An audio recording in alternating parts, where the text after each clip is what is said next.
Today on the other side of the ball, your defense is going to be facing one of the top offenses in the National Football League, and this quarterback, Carson Wentz, can get it done in a multiple ways.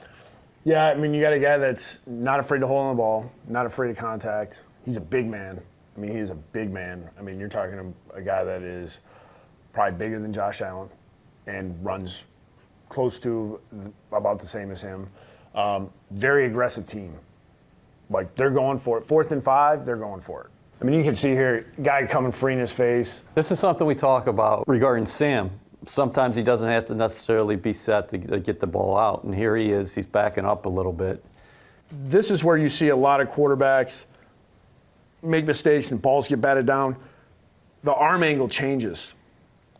You know, this is that's what made Dan Marino who he was, is he had that quick release, but he never had balls batted down. He always found those thrown, like you'd always see those slow motion shots where he got the ball through like a little tiny crack. Some of these guys just have that natural ability to know, I got to change my slot where the ball's being thrown, and that's what this guy can do. I mean, we're lucky that our guy is able to do it and do it at an extremely high level. I mean, this guy has the same ability, where it's just a flick of the wrist and the ball's out. Here he's connecting with Alshon Jeffrey. Does a great job with his eyes. I mean, it's a bittersweet thing for myself, just being around Alshon for a year, and one of probably the better players that I've ever coached. Al's a football player. Al just has instincts to be like, this is how I got to get open.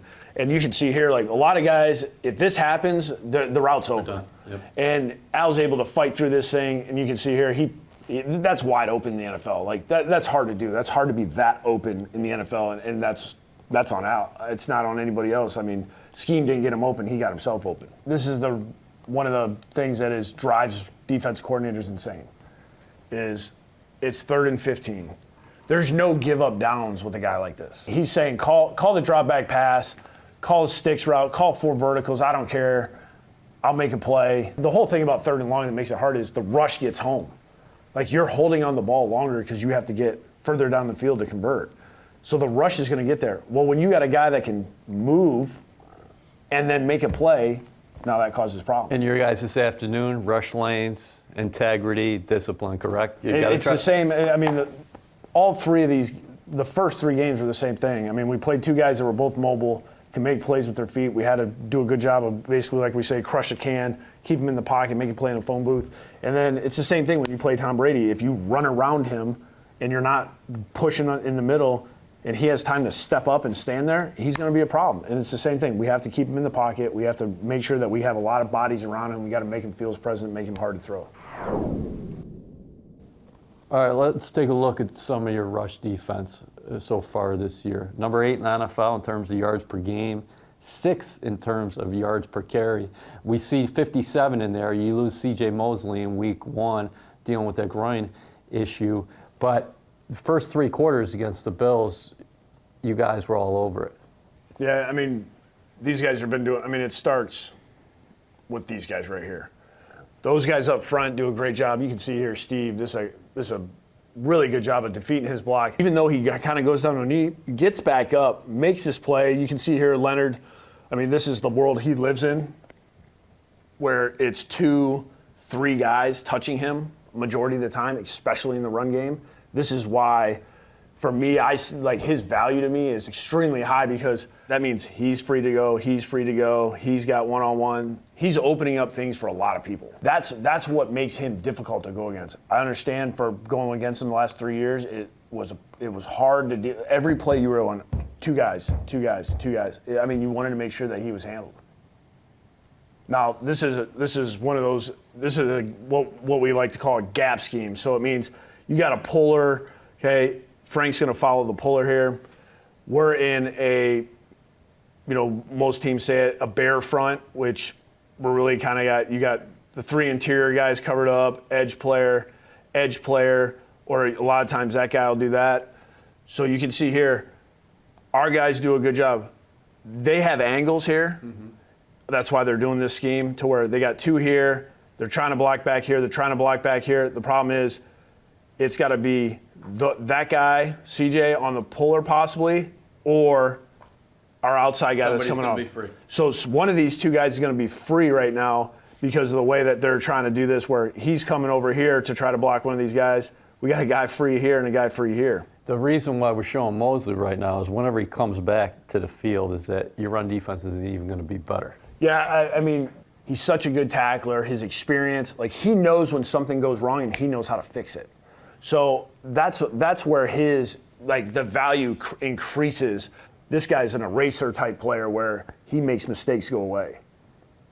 So the other thing about your run defense is that all three levels are contributing. And here's your star safety, Jamal Adams, pointing things out pre-snap. This drove me nuts when I first got here at practice. He called out all of our pass game, run game, kind of the concepts and things like that. And I finally asked him, I'm like, how do you already know what we're doing? Because that's what happens. And you play each other, practice against each other so much, you get to know kind of formations and you get to see it way more than what you do in a game. Like he said, he goes, you're day one install. I've played against you 4 times. He's like, I have an idea of what's going on and I can tell by stanza. Like all these little things, which has made us better because we address those type of things of, hey, make sure our stance is good. Make sure our wide receivers are a certain way or our running backs are a certain depth. He makes it to where we improve on the other side of the ball because of things like this. Because this drives you nuts as a coach. When a guy points out the run, that drives you insane. What's his keys here? Is this all film review? I think some of it's probably the majority of his film. He watches a ton of film, so he has an idea. He might have some kind of tip on stances or head down, or it could be anything. It could be how he is, how a quarterback is. There's just so many little things that could be going on for him to say, hey, it's run this way. This is what he does, and I was on the other end of this one, where he's not blitzing. He knows it's this, and he goes. He's just confident when he takes his shots, he's right. He's going to get there. And that's But it's never, hey, it's going to be a boot the other way or something like that. He's right when he does things like this. No, this is a great job. Same thing here. So we're in that. So this is Steve McClennon is 33 years old. He don't play like it. He doesn't play like it. He plays like he's 24. This guy here, there's a reason why he's a captain and he's a real leader. He's a real leader because he comes to work every day, whether he's sore, hurt, injured, it doesn't matter. He's going to be out there at practice. He's going to give everything he has at practice. He's going to prepare the right way. He's going to have meetings with other players to make sure that everybody's on the same page. He knows exactly how to do it. And then you go out on the field and he's making plays. So he's able to back up of what he's saying. This isn't a 33-year-old guy that's going a different direction than what we're seeing this guy get better and better and better. And there's a reason why we're excited that we were able to get him back this year and that he's been playing at the level he's playing.